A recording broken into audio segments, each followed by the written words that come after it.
লক্ষ্য করুন, আজকের বিতর্কের বিষয়টিকে বিশ্লেষণ করলে আমরা টোটাল 4টি বিষয় পাবো। প্রথম হচ্ছে সার্বিক উন্নয়ন, বাধাগ্রস্ত মূল এবং দুর্নীতি। আমার প্রতিপক্ষ দলের প্রথম বক্তা হয়তো আসলে জানেনই না যে সার্বিক উন্নয়ন বলতে কি বোঝায়। সার্বিক উন্নয়ন বলতে বোঝায় সামাজিক, সাংস্কৃতিক, অর্থনৈতিক, রাজনৈতিক ও ব্যক্তিক নিরাপত্তা। বাধাগ্রস্ত বলতে বোঝায় বাধা, অবরোধ বা কোনো কাজের পথে যে কিছুর জন্য সমস্যা তৈরি হয়। এবং মূল বলতে বোঝায় সবচেয়ে গুরুত্বপূর্ণ ও প্রধান বিষয়গুলোকে। আর সবশেষে দুর্নীতি বলতে বোঝায় কোনো কিছু নীতির বাইরে যেয়ে করা। মাননীয় মডারেটর, এখানে বিতর্কের বিষয়ে মূল কারণই অর্থাৎ কারণের সাথে ই প্রত্যয় যোগে স্পেসিফিক বা নির্দিষ্টভাবে বলা হয়েছে যে উন্নয়ন বাধাগ্রস্ত হওয়ার মূল কারণই হচ্ছে দুর্নীতি, কিন্তু আসলে তা নয়। মাননীয় মডারেটর, এর বিভিন্ন কারণ রয়েছে, যেমন নির্বাচিত সরকারের অনুপস্থিতি, রাজনৈতিক অস্থিরতা, দক্ষ জনশক্তির অভাব, প্রাকৃতিক দুর্যোগ, দরিদ্র বেকারত্ব, বৈদেশিক বিনিয়োগ ইত্যাদি। অতএব উপরিক্ত গুরুত্বপূর্ণ বিষয়গুলো থেকে স্পষ্টত বোঝা যাচ্ছে যে সার্বিক উন্নয়ন বাধাগ্রস্ত হওয়ার মূল কারণ একমাত্র দুর্নীতি নয়। এই বিষয়গুলো আমার দলের দ্বিতীয় বক্তা খুব সুন্দরভাবে বিশ্লেষণ করে যাবেন।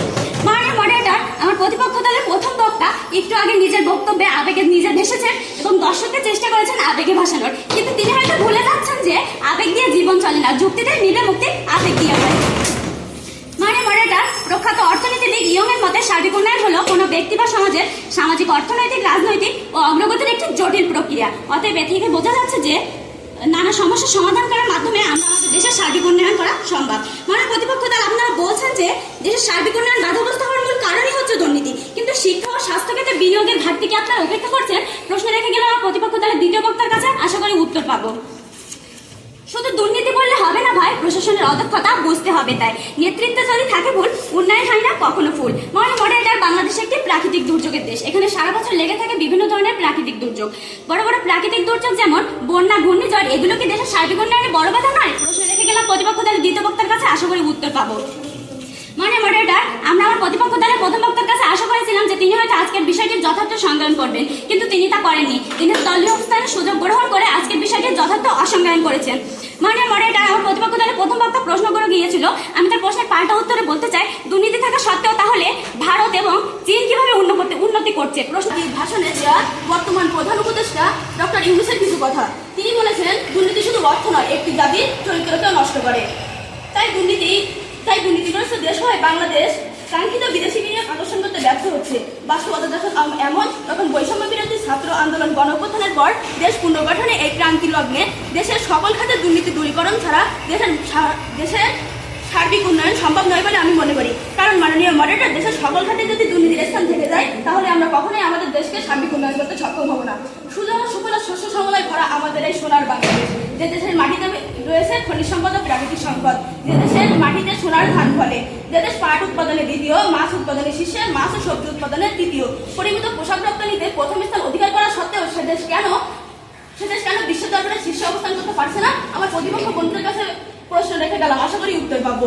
মাননীয় মডারেটর, একটি ঘটনার অনেকগুলো ছোট ছোট অনেক কারণই থাকতে পারে, কিন্তু তার মূল কারণ থাকে একটি দেশের অনেকগুলো প্রধান এমপি মন্ত্রী থাকতেই পারে, কিন্তু সেখানে প্রধানমন্ত্রী থাকে একজনই। তেমনি দেশের উন্নয়নে বাধাদানকারী দুই একটি নগণ্য কারণ থাকতেই পারে, তা আমরা অস্বীকার করছি না। আমরা স্পষ্ট করছি, যে কারণে থাক না কেন, একমাত্র দুর্নীতি দেশের সার্বিক উন্নয়ন বাধাগ্রস্ত হওয়ার মূল কারণ।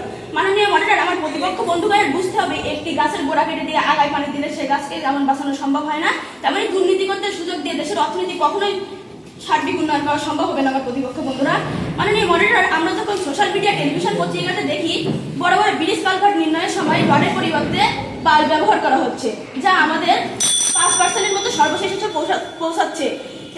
মাননীয় মডারেটর, আমাদের ব্রিজ কালভার্টের পেছনে বাড়ি দেওয়া হচ্ছে না, শুধুমাত্র বাড়ি দেওয়া হচ্ছে আমাদের দেশের উন্নয়ন বাধাগ্রস্ত হওয়ার পেছনে।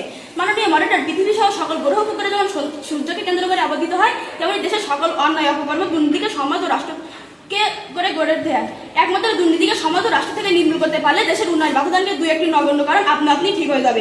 লক্ষ্য করুন মাননীয় মডারেটর, টিআইবি এর তথ্য মতে আমাদের দেশের সেবা খাতে দুর্নীতি শিকার হয় 67% মানুষ, পাসপোর্টে 75%, স্বাস্থ্যে 72%। এখন প্রশ্ন হচ্ছে মাননীয় মডারেটর, এইসব উচ্চ প্রতিষ্ঠানে যারা কর্মরত তারা কি শিক্ষিত নয়? তারা কি প্রচলিত উচ্চধারার ব্যক্তি নয়? প্রশ্নের আমার প্রতিপক্ষ বন্ধুদের কাছে আশা করি উত্তর পাবো। তাহলে মাননীয় মডারেটর, এখানে স্পষ্ট বোঝা যায় দেশের সার্বিক উন্নয়ন বাধাগ্রস্ত হওয়ার মূল কারণই দুর্নীতি, শুধুমাত্র দুর্নীতি, একমাত্র কারণই দুর্নীতি। আশা করি আমার প্রতিপক্ষ বন্ধুরা আমার কথা বুঝতে পেরেছে। ধন্যবাদ মাননীয় মডারেটর, ধন্যবাদ সবাইকে। এবং ভাবুন, তবে বুঝতে পারবেন যে দুর্নীতি ছাড়াও হাজারো কারণ আছে দেশের সার্বিক উন্নয়ন বাধাগ্রস্ত হওয়ার। মাননীয় মডারেটর, আপনাদের জ্ঞাতার্থে আমি কয়েকটি কারণ তুলে ধরেছি। মাননীয় মডারেটর, রাজনৈতিক অস্থিরতা দেশের সার্বিক উন্নয়ন বাধাগ্রস্ত হওয়ার একটি মৌলিক কারণ। বাংলাদেশের অনেক সময় উন্নয়ন পরিকল্পনা রাজনৈতিক অস্থিরতা বাধাগ্রস্ত হয়। রাজনৈতিক অস্থিরতা কেবল কোনো দলের প্রতি বিরাগ কিংবা প্রতিবাদের বহিঃপ্রকাশ নয়, এটি একটি দীর্ঘমেয়াদী মনস্তাত্ত্বিক ও সাংগঠনিক সমস্যা যা ধীরে ধীরে একটি দেশের ভিত দুর্বল করে ফেলে। মাননীয় মন্ত্রীরা উদাহরণস্বরূপ বলা যাক 2000 শহীদ ও হাজার হাজার মানুষের পঙ্গুত্বের মাধ্যমে 24 ছাত্র জনতা জুলাই আন্দোলনের অন্যতম দাবি হলো জাতীয় ঐকমত্য, বৈষম্যহীন সমাজ, সার্বিক উন্নয়নের জন্য নয় বন্দোবস্ত। কিন্তু আমরা কি দেখলাম? রাজনৈতিক দলগুলো ঐক্য ও বিভাজনের কারণে দেশের সার্বিক উন্নয়ন বাধাগ্রস্ত হচ্ছে। মাননীয় মন্ত্রী, এখানেই কিন্তু পরিষ্কার হয়ে যাচ্ছে যে দেশের সার্বিক উন্নয়ন বাধাগ্রস্ত হওয়ার মূল কারণই দুর্নীতি নয়। মাননীয় মন্ত্রী, জাতিসংঘ বিভেদ ও অনৈক্য আরেকটি কারণ দেশের সার্বিক উন্নয়ন বাধাগ্রস্ত হওয়ার। এটি একটি সামাজিক সমস্যা যা প্রায় সংঘাত, ঘৃণা এবং সহিংসতার দিকে পরিচালিত করে। আর এটিও একটি যথাযথ কারণ দেশের সার্বিক উন্নয়ন বাধাগ্রস্ত হওয়ার। কিন্তু আমার প্রতিপক্ষ বন্ধুরা বুঝতে চাইছেন না। মাননীয় মন্ত্রী, দেশের সার্বিক উন্নয়ন বাধাগ্রস্ত হওয়ার আরেকটি অন্যতম কারণ হলো দক্ষ জনশক্তির অভাব। যেখানে আমাদের দেশের মোট জনসংখ্যা 18 কোটি এবং প্রতি বর্গ কিলোমিটারে 1184 জন বসবাস করে। মাননীয় মন্ত্রী, যেখানে নিজেদের দক্ষ জনশক্তির অভাবে বিপুল অর্থ খরচ করে বাইরে থেকে শ্রমিক ও বিশেষজ্ঞ এনে উন্নয়ন কার্যক্রম চালাতে হয়, সেখানে দক্ষ জনশক্তি তৈরি না হয় শুধু কি দুর্নীতি রোধ করে দেশের সার্বিক উন্নয়ন সম্ভব? প্রশ্ন রেখে গেলাম আমার বিপক্ষীয় বন্ধুদের কাছে, একটু লক্ষ্য করি। মাননীয় মনিটর বৈদেশিক বিনিয়োগ 14 জুলাই 2025 প্রতিবেদন করেছে যে বিগত 2 বছরে দেশের সর্বোচ্চ বিদেশি বিনিয়োগ হয়েছে। বাংলাদেশের ব্যাংকের তথ্যে জানা গেছে চলতি বছরে প্রথম প্রান্তিকে সরাসরি বিদেশি বিনিয়োগ বেড়ে উঠছে 1.58 বিলিয়ন ডলার। এর মধ্যে 711 বিলিয়ন ডলার পুনর্বিনিয়োগ করা হয়েছে, বাকি 865 বিলিয়ন ডলার দেশে রয়ে গেছে। বিদেশি বিনিয়োগের এই প্রবাহ 1 বছর আগে একই সময় 403 বিলিয়ন ডলারের তুলনায়। মাননীয় মন্ত্রী, আমার বিপক্ষ বন্ধুরা কিন্তু আমাদের করা প্রশ্নে একটার উত্তর দিতে পারেনি। পরিশেষে মাননীয় মন্ত্রী, আমি বলতে চাই এত যুক্তি প্রমাণ দেখানোর পরে আমার প্রতিপক্ষ বন্ধুরা বারবারই দুর্নীতি নিয়ে পড়ে আছে, কিন্তু এখন হয়তো তাদের ভুলটা ভেঙে যাবে আমারও আমার দলের বন্ধুদের যুক্তি শুনে। মাননীয় মন্ত্রী, শেষ বেলা আমি কয়েকটি প্রশ্ন রেখে যেতে চাই। দুর্নীতি কি দুর্যোগ ডেকে আনে? দক্ষ নেত্রীরা কি দুর্নীতি চেয়ে জরুরি নয়? দুর্নীতি থামলেই কি দারিদ্র্য শেষ হয়ে যাবে? দুর্নীতি কম দেশগুলো কি সবাই উন্নত? ভুল পরিকল্পনার জন্য কি দুর্নীতি দায়ী? বিশ্ববাজার নিয়ন্ত্রণ কি দুর্নীতির হাতে? আশা করি আমার প্রশ্নগুলোর উত্তর তারা দিয়ে যাবে। এই বলে আমি সাথে বক্তব্য আমি এখানে শেষ করছি। ধন্যবাদ। যদি দুর্নীতি না থাকতো তাহলে আজ আমরা ওই চাঁদে বানিয়ে ফেলতাম। দুর্নীতিটা কি সার্বিক উন্নয়ন বাধাগ্রস্ত হওয়ার মা? তাহলে বন্যা, রাজনৈতিক অস্থিরতা, দলগত বিভেদ এবং জাতিগত বিভেদ, অদক্ষ জনশক্তিকে দুর্নীতির কর্মচারী এবং বিজ্ঞ বিচারক আমাকে মহান মাঝে কথা বলার সুযোগ করে দেওয়ার জন্য। আজকের বিতর্কের বিষয়ে দেশের সার্বিক উন্নয়ন বাধাগ্রস্ত হওয়ার মূল কারণ এই দুর্নীতি। আমার দলের প্রথম ও দ্বিতীয় বক্তা বলিষ্ঠ যুক্তি দিয়ে ব্যাখ্যা করে যে দুর্নীতি দেশের সার্বিক উন্নয়নে বাধাগ্রস্ত হওয়ার অন্যতম একটি কারণ হলেও মূল কারণ নয়। এখন আমি এই বক্তব্যকে আরো জোরালোভাবে প্রমাণ করবো আশাবাদ রাখছি। একটা প্রবাদ আছে না, a little knowledge is a danger of thing, অল্পবিদ্যা ভয়ঙ্কর। সেই অবস্থা হয়েছে আমার বিপক্ষে বলতে অবস্থা। তারা প্রথমে বলেছে the country develop has been hampered due to corruption, অর্থাৎ দুর্নীতির কারণে নাকি দেশের উন্নয়ন ব্যাহত হচ্ছে।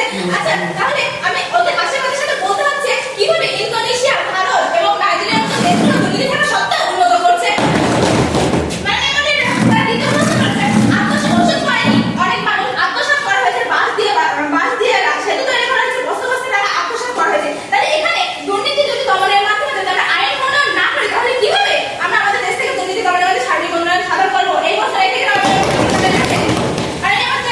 হঠাৎ করে ইংলিশে প্রভাব মনে পড়ে গেল, corruption is severe but wrong planning is the main obstacle to development. অর্থাৎ দুর্নীতি মারাত্মক, তবে ভুল পরিকল্পনা উন্নয়নের মূল অন্তরায়। দেশের উন্নয়ন পরিকল্পনা যদি ভুল হয় তাহলে দুর্নীতি থেকে সেই দেশের উন্নয়ন কিভাবে সম্ভব? তা প্রশ্ন থেকে আমার বিপক্ষীয় বন্ধুদের কাছে। প্রথমত উন্নয়নের বাধা শুধু নয়, দুর্নীতি অন্যতে হবে। দুর্নীতি নয়, উন্নয়নের বাধা শুধু দুর্নীতি নয়, অদক্ষ প্রশাসন, দুর্বল অবকাঠামো, ভুল পরিকল্পনা, যথাযথ আইন প্রয়োগ না করা।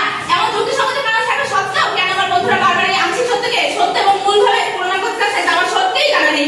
মানে একটা প্রবাদ আছে না, যত দোষ নন্দকোষ, সেই অবস্থা হয়েছে আমার বিপক্ষীয় বন্ধুদের।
পৃথিবীতে